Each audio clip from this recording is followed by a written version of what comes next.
kalau sudah suamimu kelihatan mukanya itu kelihatan Anda itu adalah dia punya hajat, Anda sudah tahu bahasanya kan sudah fasih banget, Anda sudah ngerti. Anda senang kan dia. Ini laki-laki itu memang rata-rata kalau sudah lagi ingin kemudian istrinya itu ogah-ogahan itu ada emosi sedikit marah. Betul Pak? Jujur Anda nggak usah ngomong.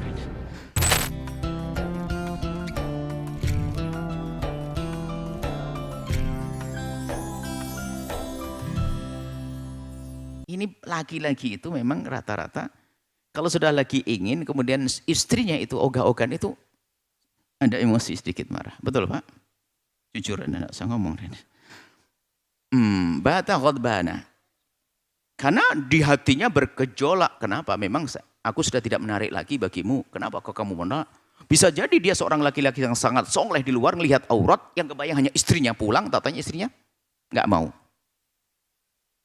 Ini biar Anda tahu bapak-bapak tuh kayak begitu. Nah, cuman bapak-bapak harus sadar juga tingkat keadaan, kondisi dan seterusnya. Cuman kami juga mencermati tentang perempuan ini. Ini juga pengalaman kami dari pengaduan-pengaduan itu. Perempuan itu, tapi kan diajak ke atas ranjang, bukan naik pohon kelapa, bukan. Tapi ogah-ogahan. Dan ternyata ogah-ogahan perempuan itu memang sudah umum. Kalau suaminya lagi mau itu macam-macam. Ngangetin sayur, nutup pintu, nidurin anak, nyuci piring dilama-lamain. Yang ketawa jawab sebetulnya. Anda. Tidak boleh begitu ibu yang soleha. Harus setia setiap saat. Ada isyarat suami langsung paham. Cuman sisi lain suami harus tahu di saat mengajak istrinya. Harus tahu keadaan istrinya, kenyamanan istrinya dan sebagainya. Mungkin anaknya masih bangun dan sebagainya. Dan cuman yang nggak benar itu ibu nidur baru sudah tidur. Katanya belum tidur. Bahkan di saat suami langsung dibangun lagi anaknya. Ini kan nggak benar ini. Dicubit atau bagaimana? Nggak boleh. Cuman makna ogah-ogahan ini ada. Sebetulnya bukan karena sang istri tidak mau.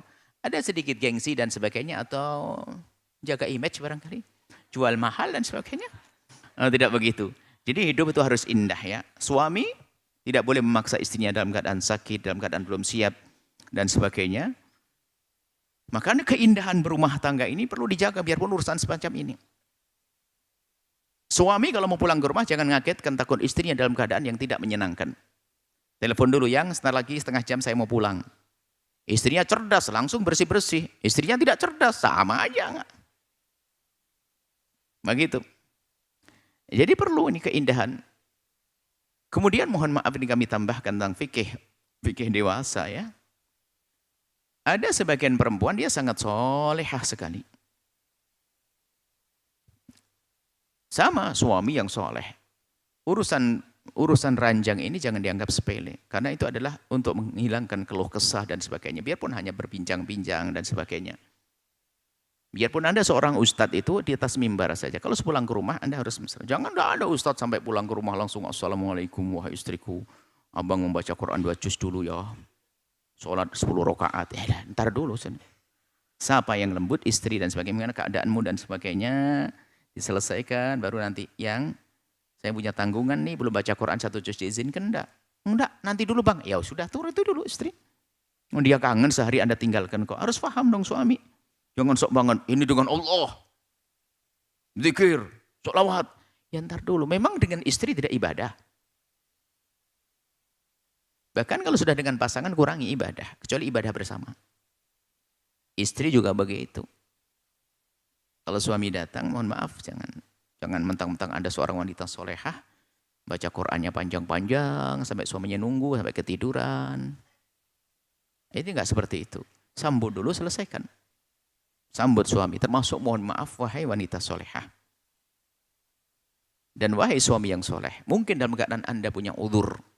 Untuk menyenangkan pasangan. Sengaja kami tambahkan karena ini wawasan yang mungkin jarang ditelaah. Biarpun Anda dalam keadaan haid. Memang haid tidak boleh berhubungan suami istri. Hukumnya haram, dosa besar. Memasukkan wilayah tersebut dosa besar. Tetapi bersenang-senang bukan sesuatu yang dilarang. Sebab banyak wanita biarpun katanya solehah itu. Tahajudnya juga libur. Buat sarapannya libur. Nyenangkan suami juga libur semuanya. Katanya solehah. Padahal biarpun dalam keadaan haid, Anda bisa bangun malam. Cuman gak pakai sholat, tinggal zikir sambil menemani suami sholat. Ngelayani anak-anak, buatin kopi dan seterusnya, biar indah. Jadi biarpun Anda dalam keadaan haid, Anda tetap bangun malam. Sebab yang diseru oleh Allah bangun malam bukan anak orang-orang yang suci saja. Hal min mustaghfirin, siapa minta ampun. Siapa yang minta hajatnya dikabul, semua biarpun Anda dalam keadaan haid. Cuman masalahnya haid libur kan, betul tidak? Ngangguknya nggak enak. Kalau haid libur, tahajud sudah enggak. Apalagi nanti sambung sholat subuh. Tak taunya di meja makan disiapin termos air panas sama sampingnya mie. Suaminya biar buat mie sendiri lah, sarapannya begitu.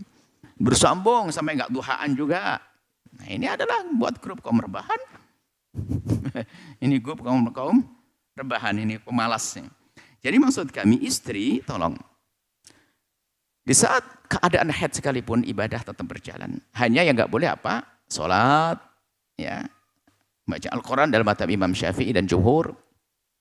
Tapi zikir-zikir sholawat bisa sepuas-puas Anda, berdoa sepuas Anda. Termasuk, mohon maaf, menyenangkan suami. Ini adalah ilmu fikih keluarga yang jarang dihadirkan. Dan ini untuk kelas dewasa. Mohon maaf, menyenangkan suami dengan keilahan Anda. Pelukan Anda, cumbuan Anda, dan seterusnya. Suamimu itu adalah orang soleh. Dia di luar melihat yang haram. Terlintas di lampu merah, tiba-tiba ada ibu-ibu baju tidur dipakai nganterin anaknya sekolah TK Islam lagi, anaknya pakai kerudung, ibunya pakai baju tidur, tuh ada. Nah itu kemudian tersingkap auratnya, suami Anda melihat, suami Anda orang soleh, terlintas, ini haram, istighfar yang kebayang istrinya. Sampai di rumah, tak taunya istrinya model ogah-ogahan tadi.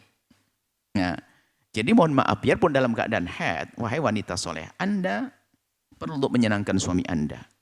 Yang jelas jangan masuk ke wilayah tersebut. Tapi Anda bisa menyenangkan dengan mohon maaf. Dengan kelehaan Anda. Ini majelis orang besar. Kelehaan Anda mungkin. Yang penting tidak masuk di wilayah di kiri kanannya dan sebagainya. Mohon maaf dengan tangannya. Jika seorang suami mencari kesenangan dengan tangannya sendiri, maka itu dosa. Dan bisa jadi menjadikan tidak semangat dengan pasangannya karena dianggap itu praktis. Dan banyak seorang laki-laki mengeluh, karena saya sering mencari kesenangan dengan tanganku sendiri sehingga dia merasa capek di saat harus urusan dengan istrinya. Padahal dia ada syahwat. Makanya jangan dibiarkan suami begitu. Akan tapi jika dengan tangannya sang istri tidak haram. Ini mohon maaf, majelis besar, ini majelis mulia. Kami hadirkan ini supaya wanita juga punya wawasan dalam hal ini. Kalau sudah suamimu kelihatan mukanya itu kelihatan Anda, itu adalah dia punya hajat, Anda sudah tahu, bahasanya kan sudah fasih banget, Anda sudah ngerti. Anda senangkan dia, sama seorang suami. Kalau seorang istri menyempurnakan kepuasannya dengan tangan sendiri haram. Akan tapi kalau seorang suami dengan keahliannya adalah tidak. Keahliannya tidak. Dengan keahlian seorang suami mencumbu dan sebagainya, dengan kelihayan tangannya dan sebagainya, yang penting tidak mencari kesenangan sendiri. Itu adalah halal. Ini perlu dihadirkan, ini ilmu yang jarang dibacakan. Sehingga banyak, yaitu suami terlantar, ada istri terlantar. Ada suami yang mohon maaf. Secara pribadi dia sudah tidak mampu lagi karena mungkin ada sakit dan sebagainya. Tapi sesungguhnya seorang wanita bisa menemukan kebahagiaan yang luar biasa dengan kalimat lembut, dengan permohonan maaf, dengan upaya cumbuan. Biarpun tidak dengan itu, tapi dengan kelihayan anggota tubuhnya, bisa saja senang seorang istri karena merasa dihargai. Jangan sudah suami lemah, tatonya mencoba dengan tangannya, dengan keahliannya, enggak. Begitu sebaliknya seorang istri. Mohon maaf, ini adalah hal sepele, tapi perlu. Hal-hal itu perlu. Jangan sampai nanti jelalatan melakukan yang haram sampai mencari kesenangan dengan tangannya sendiri. Membiasakan dengan itu membahayakan sekali. Semoga Allah wujudkan keindahan dalam rumah tangga Anda. Yang belum menikah, berpikirlah untuk segera menikah. Buka pintu halal seluas-luasnya agar tertutup pintu haram. Dan kemudian juga untuk mengurangi syahwat, bagi yang mungkin tidak punya yang halal, mengurangi syahwat adalah tolong jaga mata. Ini yang merusak. Sehingga syahwat menjadi liar gara-gara nonton yang tidak-tidak. Bahkan yang punya halal pun nonton film-film kotor, gambar-gambar kotor, merusak kepribadiannya, merusak mentalnya. Sehingga ujung-ujungnya tidak akan puas dengan pasangannya, karena yang ada di otaknya adalah khayal. Di otaknya khayal, sehingga yang dihayalannya tidak seperti yang dimilikinya. Sehingga merendahkan istrinya, seorang istri merendahkan suaminya gara-gara nonton tontonan yang kotor. Jangan percaya dengan fatwa-fatwa ngaco dari sebagian ustadz mengatakan nonton film porno antara suami istri, pokoknya kita suami istri nggak apa-apa untuk bangkitkan syahwat. Istrimu bangkitnya syahwat bukan karena dirimu tapi karena tontonan. Sehingga ujung-ujung membandingkan, oh yang aku lihat tidak seperti milik suamiku. Yang aku lihat tidak seperti milik istriku, akhirnya merendahkan. Maka ghaddul basar, jaga mata dari tontonan-tontonan seperti itu agar pasanganmu semakin indah. Tapi kalau orang matanya jelalatan liar, bukan saja merendahkan pasangannya, akan tapi mentalnya rusak sehingga setiap melihat sesuatu lawan jenis lihat, dia terus matanya menerawang ke sana. Ini katanya psikolog. Kemarin kita ketemu dengan seorang ibunda yang solehah yang biasa membicarakan masalah ini di Jakarta. Kami dengar ceramah-ceramahnya, ada psikologinya, ada sebagainya ada. Begitu karena sudah rusak mentalnya sehingga ibunya sendiri syahwat. Lihat ibunya sendiri syahwat. Seorang bapak lihat anaknya syahwat. Gara-gara sering nonton film-film kotor. Syahwat, na'udzubillah. Seorang anak mulai gede bisa ngintip ibunya lagi mandi. Bayang bagaimana? Mestinya ada yang merasa hebah, takut pada Allah dan seterusnya. Rupanya sebabnya gara-gara tontonan. Tontonannya tidak benar, maka jangan ngentengin tentang pemandangan. Itu dari mata memang, tapi akan merusak mental kita, merusak hati kita. Semoga Allah menjaga kita semuanya. Mulia kita dunia, mulia di akhirat. Wallahu a'lam bissawab.